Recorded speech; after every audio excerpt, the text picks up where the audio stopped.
বাইডি বন্ডিরা, welcome back বাগেরহাটের বাঘিনী blogs. তোমরা সকল কিরাম আছো বাইডি বন্ডিরা? আশা করি সকলে ভালো আছো। আমি তোমাকে দিদি ভালো আছি। আমি আজকে আবারই তোমাকে সঙ্গে নতুন আর একটা ব্লগ নিয়ে হাজির হয়ে গেছি। আশা করি ব্লগটা তোমাকেও ভালো লাগবে। আমি হচ্ছে সকাল সকাল উঠেই আজ কয়দিন ধরে একটু করে বৃষ্টি হয়, দুপুর দুপুর এসে বৃষ্টি হয়, অনেক সময় সন্ধ্যের পরে হয়, রাত্রি হয়, মাঝে মাঝে এক পশলা করে হয়। কিন্তু ওই এক পশলা বৃষ্টি হলেও বাইরে যেদিনকে রোদ ওঠে সেদিনকে, আজকে যেমন বাইরে প্রচণ্ড রোদ উঠেছে, সেদিনকে এত গরম আর ভ্যাপসা মনে হয়। রান্নাঘরে গরম, বারান্দায় গরম, ঘরের ভিতরে গরম, মানে যে জায়গায় যাব সব জায়গায় গরম আর গরম, গরমের মধ্যে অতিষ্ঠ অতিষ্ঠ। তাই গরমের মধ্যে রান্না করতে করতে আমি আজকে ভাবতেছি রান্না টান্না শেষ করে তারপরে একটু তরমুজের জুস বানাবো। তা যে কোনো তরমুজের জুস হোক, যে কোনো ধরনের লেবুর শরবত হোক, বা মানে পানীয় ধরনের যে কোনো কিছু শরবত জাতীয় রান্না করতে করতে এই গরমে মাসি, পিসি, তারপরে হচ্ছে ঘরে যারা মা বোনেরা, বাইটি বন্ডিরা, তোমরা যারা কাজ করো, বাইরের কাজ ছাড়া ঘরের কাজ করো, রান্না বান্নার কাজ করো, সবারই কিন্তু খুবই প্রয়োজন এই শরবতের। থেকে যে শরবতই খাও আর যেমন করেই খাও না কেন, এই প্রচণ্ড গরমে আমি তো চট করে যে একটা লেবু ছিঁড়ে এনে লেবুর শরবত করে খাই। তারপরে এখন হচ্ছে তরমুজের সময় চলতেছে, কারণ এই তরমুজ হলো শেষের পথে, সময় মানে শেষ হয়ে যাচ্ছে এখন। ছোট ছোট যে তরমুজগুলো বাজারতে আনা হয় এখন, এই যে ছোটোগুলো পাওয়া যায়, এই ছোটোগুলো বেশিরভাগ অনেক সময় মিষ্টি হয়, কিন্তু বেশিরভাগ দেখা যায় যে অতটা মিষ্টি না। ওই সাদা সাদা ভিতরে বেরোয়, বা বেশি ভালো মিষ্টি যদি না হয়, তাহলে সেই তরমুজগুলো চট করে যদি শরবত বানায় ফেলানো হয়, তাহলে আর কোনো সমস্যা হয় না। ঠান্ডা করে শরবত বানায় খেয়ে ফেললে পরে বেশ ভালোই লাগে। তরমুজও মানে আর কি খাওয়া হয়ে গেল, আর কাজেও লেগে গেল, আর তৃপ্তি করে খাওয়াও গেল। এই জন্যই আমি ওই ছোটো ছোটো যে তরমুজ আছে বাসায়, ওইগুলো কাটে শরবত করবো। তো এই তরমুজের শরবত কিন্তু আমি, এটা হচ্ছে কাঁঠাল রান্না করতেছি। এই কাঁঠালটা রান্না হলে আমার রান্নার পর্ব শেষ।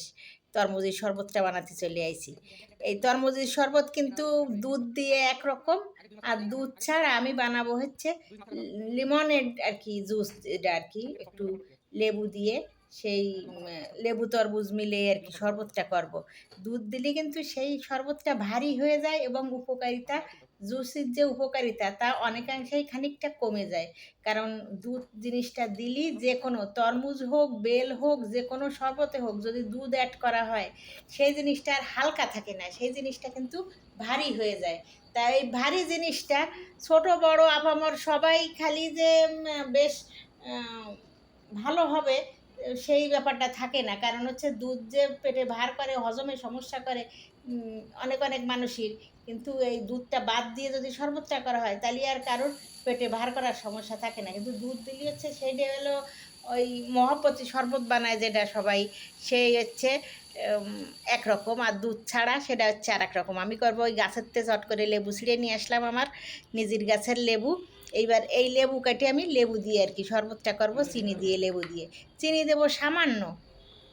চিনিটা হচ্ছে কেউ সামান্য দেবে, আবার কেউ যদি মনে করে যে আমি মোটেই দেবো না, না না দিলেও হবে, শুধু লবণ দিয়ে করবে। কিন্তু আর যদি কেউ মনে করে যে না সামান্য চিনি দিই, চিনি দেবে, আমি সামান্য চিনি আর কি দেবো। আমি এই জায়গায় একটা লেবুর অর্ধেকটা কেটে নেব। আমি পুরোটুক একেবারে দুই টুকরো, মানে পুরো লেবুটা দেব না। আমি হচ্ছে টক বানাবো না, একটু ঘ্রাণ আসবে, এবং ফ্লেভারটার সাথে যে সামান্য একটু রস চিপড়ে দেব দুইখানের অল্প করে, আর জাস্ট ঘ্রাণটা হবে আর কি, লেমনের, লেবুর ঘ্রাণটা হবে। কিন্তু ওই যে বেশি টক টক হয়ে যাবে, এই লেবুতে রস হয়ে গেছে, আমার গাছের লেবু বেশ রস ভরে গেছে এখন।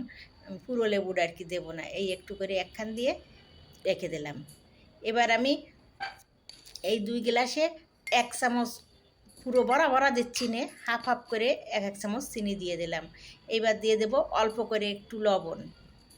এই লবণটা, আমার ঘরে বিট লবণ নেই, বিট লবণ থাকলে বিট লবণ দিলেই আর একটু ভালো হয়, তা বিট লবণ নেই জন্যই আমি ঘরে যে লবণ খাওয়া হয় ওই লবণই দিয়ে দিলাম। এবার আমি তরমুজটা একেবারে কোনো জল টল ছাড়া এর তরমুজটা একেবারে ব্লেন্ড করে নেব। এর ভিতরেতেই, এর তো ওয়াটার লেমন একেবারে বেরোয় যাবে, জল হয়েই যাবে। এই ব্লেন্ড করলে এমনিতেই জল হয়ে যাবে, এতে আর জল মেলানো লাগবে না। আর তারপরে বরফ কুচি দিলে পরে আর একটু জল বেড়ে যাবে, ওই জন্যে একদমই জল দেবো না।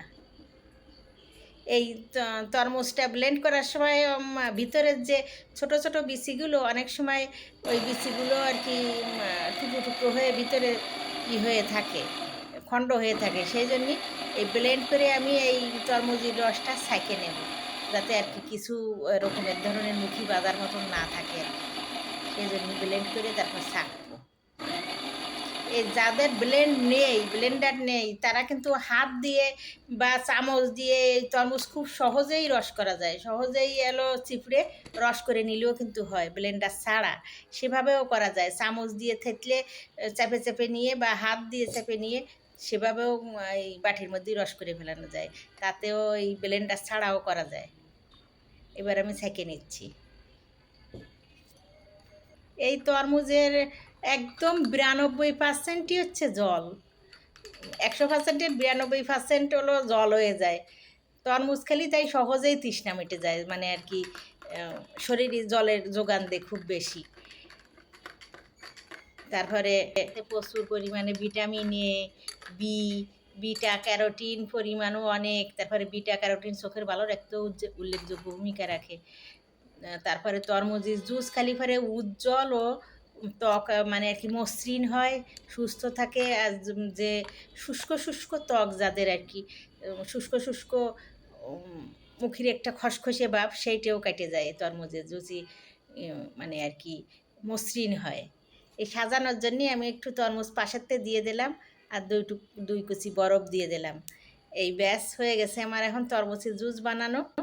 এ তরমুজ কিন্তু ক্যান্সার এবং ক্লোন ক্যান্সার, ফুসফুসের ক্যান্সারের ঝুঁকি কমে। এই যেভাবেই খাও না কেন, জুস করে খাও আর এমনি খাও, ক্যান্সারের ঝুঁকি কমায়।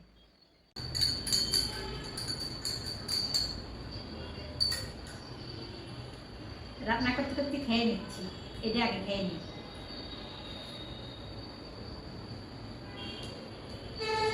একটুও মিষ্টি না, সাদা সাদা, দেখেই বোঝা যাচ্ছে যে শরবত ছাড়া এটার মধ্যে এমনি এমনি খাওয়া যাবে না, মিষ্টি না।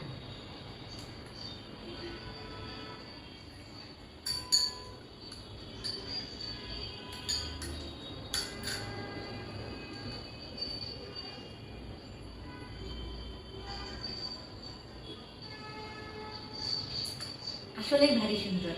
তোমরা যারা খাওনি কোনো সময় বানায় এইভাবে খেয়ে দেখো, দুধ ছাড়া এই শরবতটা আসলেই যেমন একটা লেবু লেবু ঘিরা, লেবুর একটা স্বাদ আছে, আর সেরকম আবার ঠান্ডা ঠান্ডা একটা অনুভব, বরফ, বেশ ভারী একটা আলাদা রকমের টেস্ট, ঠান্ডা ঠান্ডা গরম। আজকের ব্লগ এই পর্যন্ত ভাই বন্ধুরা, তোমরা সকলে ভালো থাকো, সুস্থ থাকো, সকলে ভালো রাখো। আবার তোমাদের সাথে দেখা হবে আমার পরবর্তী ব্লগে, সেই পর্যন্ত সকলে ভালো থাকো। আর যদি ব্লগটা ভালো লাগে তাহলে লাইক, শেয়ার, কমেন্ট, সাবস্ক্রাইব করে দিও। আবার দেখা হবে তোমাদের সাথে।